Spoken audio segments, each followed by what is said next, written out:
ফিলিস্তিনের পশ্চিম তীরে জোর করে ইহুদিদের জন্য আরও নতুন নতুন বাড়িঘর আর রাস্তা নির্মাণের পথে হাঁটছে দখলদার ইসরায়েল।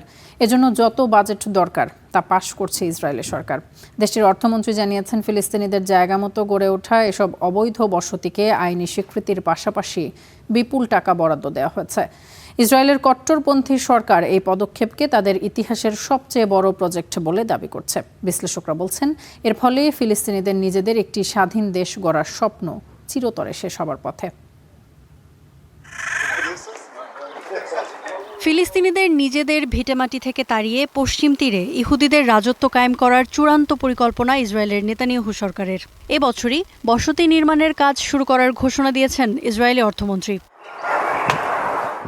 উগ্রপন্থী রাজনৈতিক দল রিলিজিয়াস জায়নিস্ট পার্টির একটি ভিডিওতে অর্থমন্ত্রী বেজালেল স্মোট্রিচ পরিষ্কার জানিয়েছেন, নতুন করে ঘরবাড়ি নির্মাণের জন্য ইতিমধ্যেই সরকারের কাছ থেকে তহবিল পাওয়া গেছে, আর এ কাজে প্রধানমন্ত্রী বেনিয়ামিন নেতানিয়াহু এবং প্রতিরক্ষা মন্ত্রণালয়ের পুরো সমর্থন রয়েছে। আমরা একের পর এক সরকারি তহবিল পাশ করছি, নতুন রাস্তাঘাট ও বড় বড় প্রজেক্টের জন্য টাকা বরাদ্দ দিচ্ছি। ঈশ্বরের সাহায্যে এই বছরের মধ্যেই আমরা এসব তৈরি করে ফেলব। এর মাধ্যমে আমরা আমাদের বুকের উপর ফিলিস্তিনিদের আলাদা রাষ্ট্র গড়ার স্বপ্নকে চিরতরে গুড়িয়ে দিচ্ছি। ইসরায়েলের কট্টরপন্থী আরেক মন্ত্রী ওরিত স্ট্রুক এই উদ্যোগকে ইসরায়েল রাষ্ট্রের জন্মের পর থেকে সবচেয়ে বড় ঘটনা বলে দাবি করছেন।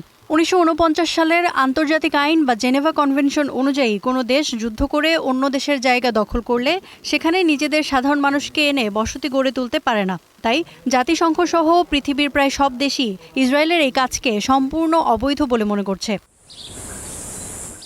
অন্যদিকে ফিলিস্তিনের সাধারণ মানুষের শেষ আশাটুকু জড়িয়ে আছে এই পশ্চিম তীর, গাজা এবং পূর্ব জেরুজালেমকে ঘিরেই।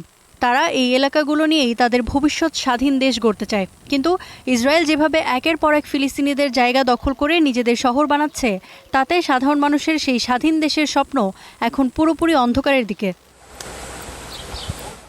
ইফফাতিরা, স্টার নিউজ।